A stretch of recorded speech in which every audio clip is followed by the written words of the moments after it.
BUDAA Budaan nama afura seexanaatiin geggeeffamee dukkanaan bineensa akka waraabessaatti fayyadamuudhaan lubbuu namaa irra dhiibbaa geessisudha.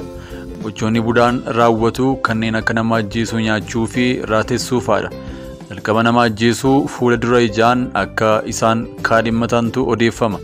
Ijaan kaadhimmachuu jechuun ija isaanii irra afurri hamaan waan jiruuf yeroo nama kaadhimmatan sana ilaalan namni ilaalame sun yeroo sanarraa eegalee dhibee akka garaa ciniinnaa of wallaaluu raata'uu faatu mudata. Yeroo baay'ee namoonni ijaan isaan qaban garaa isaanii keessatti nyaatu waan akka boca fattee fakkaatus akka uumamu namoonni ni dubbatu. Akkasuma mana yaalaa yeroo geeffaman illee waan akkanaa yaala baqaqsuutiin garaa namootaa keessaa yeroo baafamuu ni dhageenya. Haa ta'uutii ogeessi fayyaa yeroo itti madda dhibee akka kanaa wallaalu ni dhaga'ama. Budaan yeroo namas haa ta'u beelada ijaan qaban hanga ajjeesanii nyaatanitti biraa hin deebi'an. Kanas kan raawwatan adeemsa keessa budaan nama ijaan qabanii ajjeesan boollaa baasuun qallatanii nyaatu. Kanas ulee lubbuu qabuu kan jedhamutti fayyadamuudhaani. Uleen du'aa boollaa baasu kun lubbuu kan qabuu fi akkuma namaa kan duudha. Uleen kun kan kaasuu danda'u nama afura sanaan qabamee du'e qofaadha. Yeroo namni isaan nyaatan du'ellee ulee sana dhaqanii awwaala sana irraa qabuun nama du'ee kaasanii akka horiitti erga qalanii booda nyaatu. Bakka nama nyaatan kanatti barbaree daakuu, dhadhaa, shunkurta diimaa fi adii, ashaboo fi waan foon namaa ittiin nyaachuuf isaan tajaajilu harkatti qabatanii deemu. Budaan yeroo mara gaabii bullukkoo adii uffachuudhaan beekamu. Dukkana akkamii keessa alaalatti addaatanii kan isaan mul'atan. Yeroo garaagaraatti gurmuudhaan kan ta'an yoo ta'u waltajjii yeroo garaagaraatti geggeeffatu. Waltajjii kana irratti dabareen wareega qabatu. Wareega isaanii keessattis dabareedhaan nama ijaan qaban ajjeesanii akka gurmuu sanaaf geessan waadaa seenu. Wareega wareegan yeroo jedhanitti geessuu kan hin dandeenye yoo ta'an ammoo maatii isaanii keessaa illee ni nyaatu. Budaan waraabessa Haayinaamaan jedhamu yaabbatanii deemu. Haayinaamaan waraabessa isa kan walii tokko miti.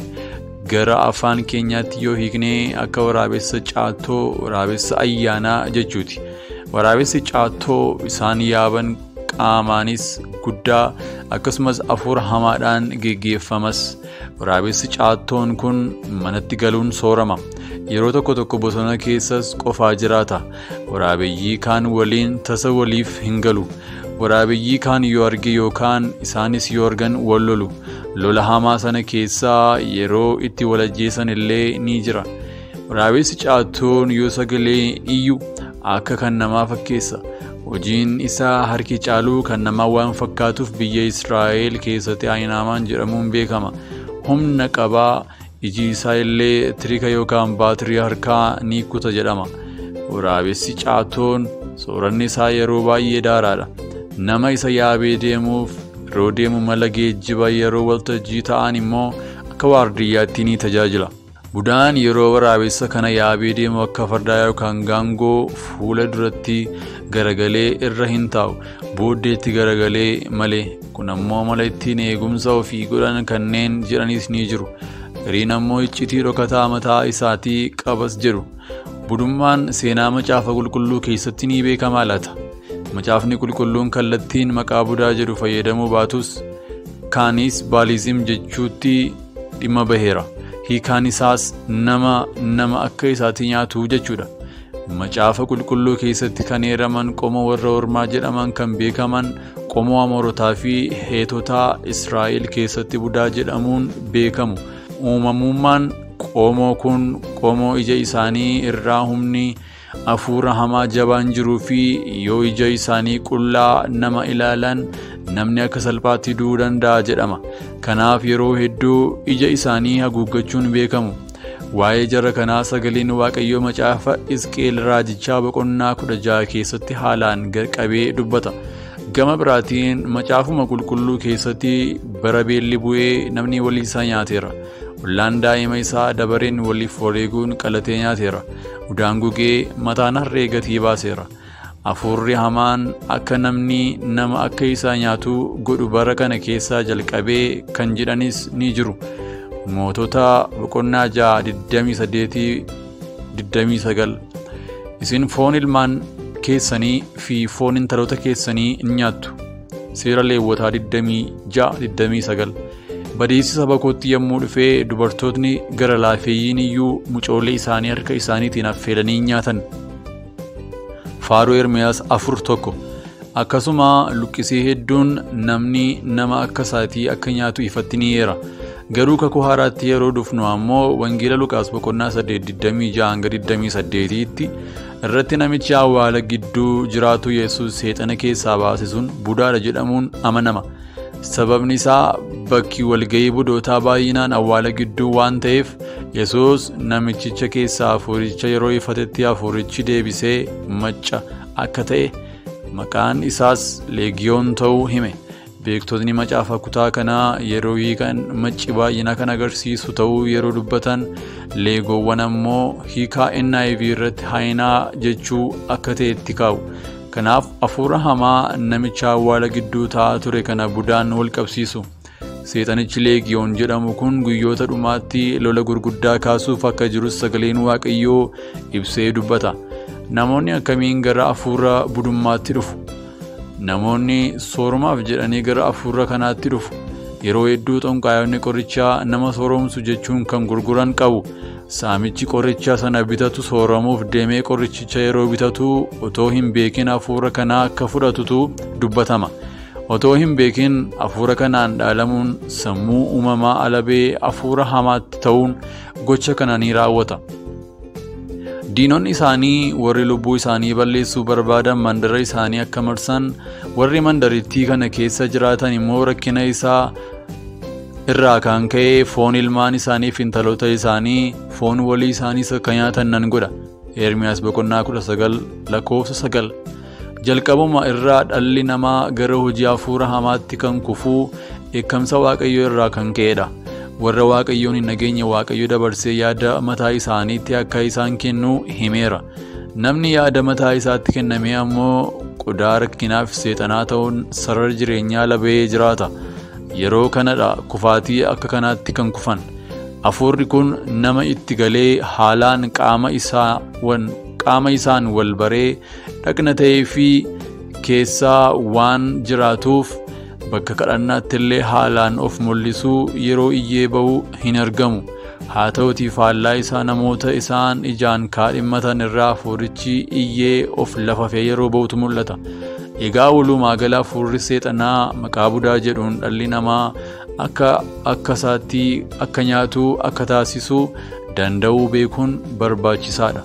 Kan kana barreessee Oliifan Margaatii Waaqayyo Gooftaan maccaa bara baraan isa haa eebbisuu jenna.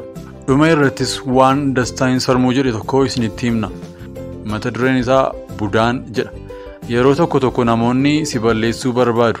Sirriitti humna si keessa jiru waan beekaniif, waan hin argineef osoo hin taane waan arganiif.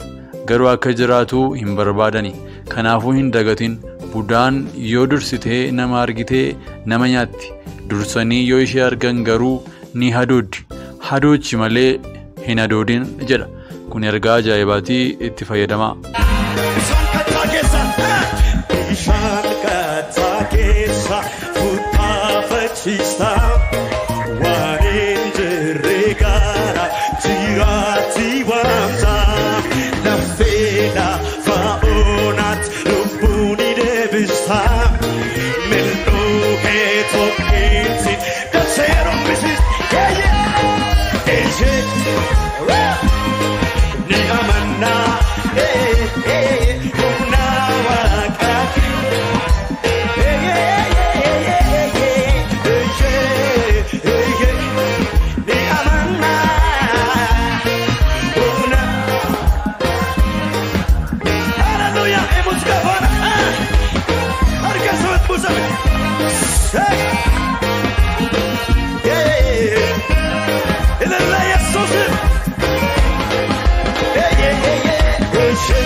Manatum biitamu galani korra gareen socho'ame muti kaatu tullurraa fame eman tasafaa maltu bitamu galani kora garin socho ame yemudi katu tullura fame balme hundino hey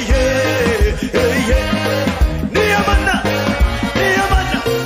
unawa ekadiana maya sokravana hey niyamana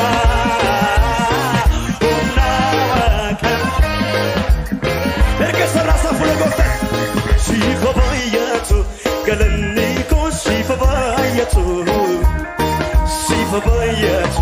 dadabale sifabayatu Taranime sifabayatu Galaniko sifabayatu